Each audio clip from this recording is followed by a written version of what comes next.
बृजमोहन श्रीवास्तव अड़ जाने वाले अजीत पवार अड़ गए नवाब मलिक पर, अड़ गए 10% मुस्लिमों को सीट देने पर, और अड़ गए सना मलिक पर भी, और अड़ गए बटेंगे तो कटेंगे पर भी। आज पोस्टर उतारने की नौबत क्यों आ गई? कहिए दम ठोक कर अजीत पवार किंग मेकर हैं।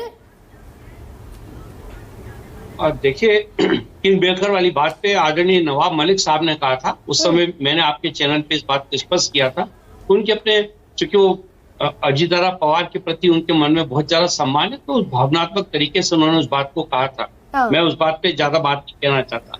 अभी दो तीन बातें जो बहुत महत्वपूर्ण है। एक ये पोस्टर उतारने की नौबत क्यों आ गई?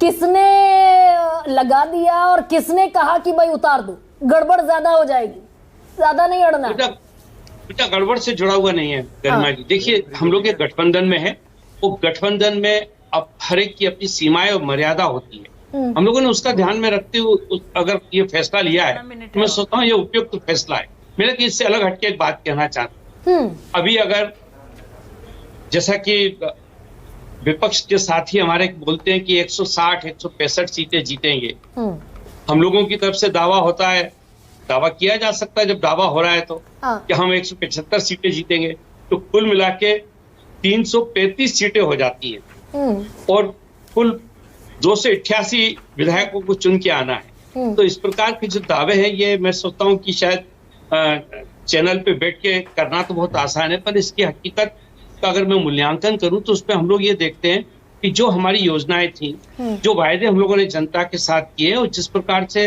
2.5 साल में एकनाथ शिंदे साहब की सरकार ने प्रदेश में काम किया है, क्या इसके प्रति लोगों के दिल में कोई इस प्रकार का रुझान था?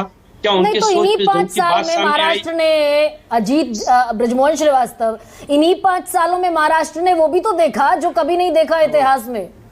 2 पार्टियां टूट गई 4 हिस्सों में, शिवसेना टूट गई, आपकी पार्टी टूट गई, ये भी तो महाराष्ट्र ने देखा। बिल्कुल आप बोलिए गरिमा जी, वो भी देखा लोगों ने। लेकिन अभी ये जो 2.5 साल है जिसपे कि निर्णायक फैसला होना था, मैं इस 2.5 साल की बात कर रहा हूँ कि 2.5 साल में लोगों ने देखा कि सरकार ने वो सारे काम किए जो 15 और 20 साल से लंबित थे, जो 15 और 20 साल की पुरानी मांगे थी लोगों की, उस पर पिछली सरकारों ने जो काम नहीं किया था, वो काम इस सरकार ने किया।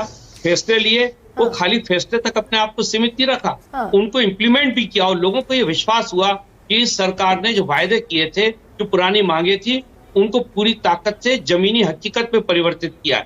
ये बहुत बड़ा कारण था जिसने हमारी महायुति को आम आदमी के बीच में इस विश्वास को पैदा करने में सहयोग दिया कि इस सरकार को वोट देना चाहिए। दूसरा एक बहुत बड़ा जो कारण था, तो चलिए वोट दे दिया, अब चेहरा किसका होगा बृजमोहन श्रीवास्तव? एकनाथ आइडियली नैतिक तौर पर एकनाथ शिंदे को मैंडेट मिलेगा, चेहरा उनका सामने रखा गया, तो उन्हें साइड करके बीजेपी अपना मुख्यमंत्री का चेहरा दे दे, ये आपको स्वीकार है? क्यों नहीं?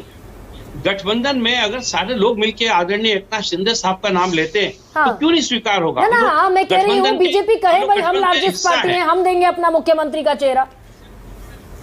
आइडियली तो एकनाथ शिंदे को मुख्यमंत्री होना चाहिए।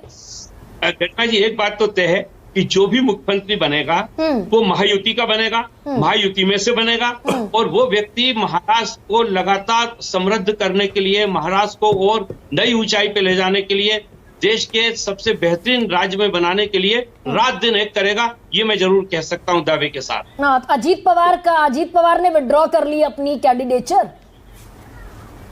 देखिए, मुद्दा फिर वही है, मुख्यमंत्री का पद जो होता है उस पर 2 चीजें बहुत महत्वपूर्ण होती है उसके चयन में। एक होता है संख्या बल कि कितने विधायक हैं, और दूसरा उस राज्य की राजनीतिक स्थिति। इन दोनों चीजों के बाद ये तय होता है कि कौन मुख्यमंत्री होगा। नहीं भाई, इससे फिर बृजमोहन जी मुझे आप